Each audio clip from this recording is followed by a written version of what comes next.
এক পরিযায়ী শ্রমিকের অস্বাভাবিক মৃত্যু ঘিরে তীব্র চাঞ্চল্য ছড়ালো খাতড়া শহরের হারিপাড়া এলাকায়।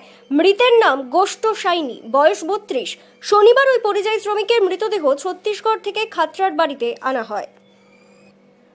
মৃতের পরিবার সূত্রে খবর, এলাকায় তেমন কাজের সুযোগ না থাকায় দাদা ও বৃদ্ধা মাকে বাড়িতে রেখে রোজগারের আশায় ভোট শেষে গত 27 মে আরও অনেকের সঙ্গে ছত্তিশগড়ের বিলাসপুরের তিলদা এলাকায় একটি সংস্থায় কাজে যোগ দিতে খাতড়া থেকে রওনা হয়। পরে 29 মে ওই এলাকায় রাস্তার ধারে তার মৃতদেহ উদ্ধার হয়। বিষয়টি সংশ্লিষ্ট সংস্থার তরফে স্থানীয় থানা ও দায়িত্বপ্রাপ্ত ঠিকাদারের মাধ্যমে পরিবারের সদস্যদের জানানো হয়। এদিন গোষ্ঠ সাইনি নামে ওই পরিযায়ী শ্রমিকের মৃতদেহ বাড়িতে আনা হলে প্রচুর মানুষ ভিড় করেন। একমাত্র রোজগারের সদস্যকে হারিয়ে দিশাহারা গোষ্ঠ সাইনির পরিবারের সদস্যরা। বৃদ্ধা মা সুমিত্রা সাইনি, বিবাহিতা দিদি রীনা সাইনিরা বলেন, সম্পূর্ণ সুস্থ অবস্থাতেই বাড়ি থেকে বেরিয়েছিল, কিন্তু এই ধরনের ঘটনা কি করে ঘটলো বুঝে উঠতে পারছি না।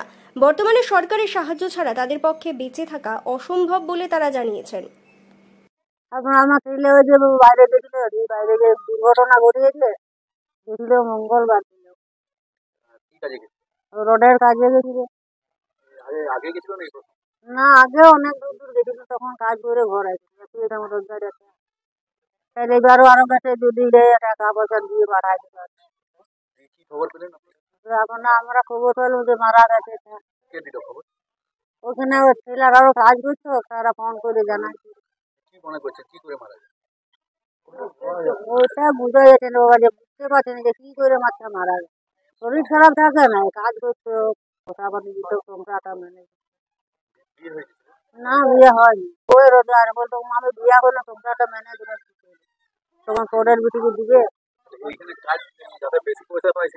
সেই জন্য বাইরে গেছিল। মাটা তাহলে মা সংসারটা ভালোভাবে চালাতে পারে।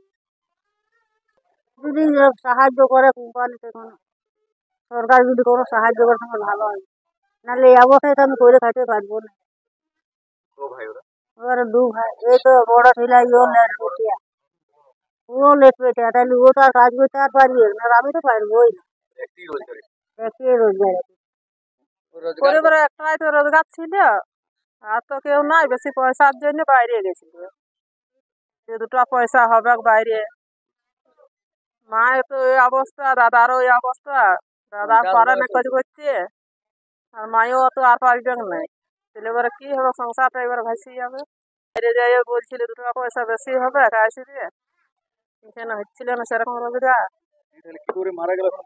না, কি করে যে মারা গেল, কি হইলো, কি নেয় সেটা এখনো বুঝতেও পারছি না। এখান থেকে তো ভালো গেছিল, ভালো ছিল, একটা ঘর থেকে গেছিল। কি চাই যে সরকার থেকে কিছু সাহায্য দিলে ভালো হয়। ওই তো মা তো ওই তো রোগা, আর ওই তো দাদা তো রোগা। হ্যাঁ, পরিবারটা রিপোর্ট, দক্ষিণ বাঁকুড়া দর্পণ, খাতড়া।